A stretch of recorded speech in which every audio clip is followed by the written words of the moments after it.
So the snares on this pole that we've got here is just from this year alone. So from the 1st of January up until now in May, so about 4.5 months through. So what we've removed is 920, but there's about 1,500 snares on here. So added to this is snares removed by other rangers and patrol groups that add their snares to our pile. Because what we do is we donate our snares, especially the wire and the thin cable. We donate this to Down to the Wire. So they are an organization that creates jewelry. So as you see here on my wrist, there's a bangle that was at one stage a snare removed from the bush, repurposed into jewelry, and the money from that is plowed back into conservation. So they can only use the wires, specifically they use copper wire and the steel wire. So this is copper wire, you can see it's very dark in color. So they use that for the jewelry, and then the thinner cable snares. But what we have a lot of is these thick cable snares, so they can't do anything with that. So the idea that we've got is to get a knife maker to actually create Damascus steel knives with using this cable.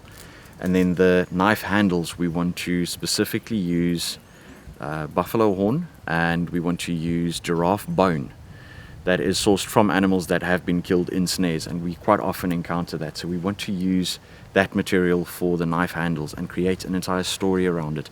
The source of the Damascus steel blade plus the handle with photographs in a case, a collector's item. We want to create something like that to generate funds that can again be plowed back into conservation. We feel it's a nice story to be able to say it's something really, really bad removed from the bush and turned into something positive, a positive story around it.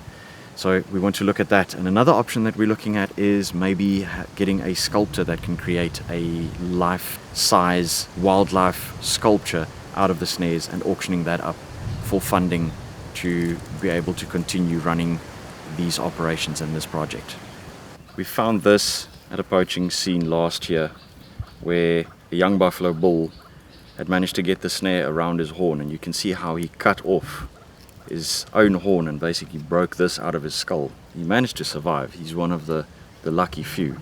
But we encountered this snare exactly like this. It still got the little pieces of bark strip that held the snare open. So this was quite a grisly find. It's now unfortunately covered with horn moth larvae. But this pile, this is our second pile that we've got. This is from October last year up until December. So there's quite a few snares on here. The majority of these were wire snares. So, and this pole, a lot of people would look at it and see it as a pole of death. But we like to look at it as a pole of life, because for each snare, each one of these snares removed, it's not just one animal, but multiple animals rescued for each one of these, because they reuse the snares over and over and over again. So we like to think that we have in effect rescued thousands of animals by removing these from the bush.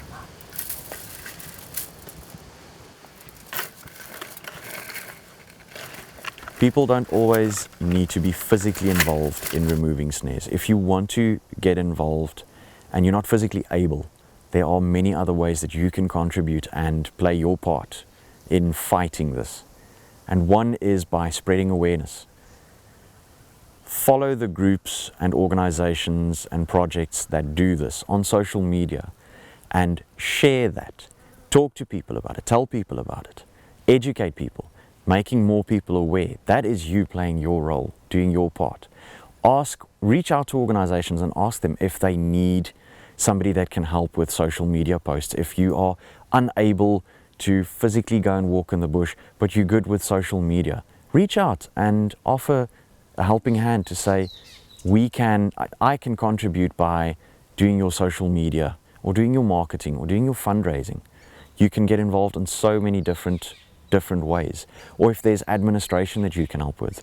So there's many ways that people can contribute to this fight. Or if you're unable to do that, you're unable to physically get involved, but you're in the position that you can financially assist, because that is something that is vitally important.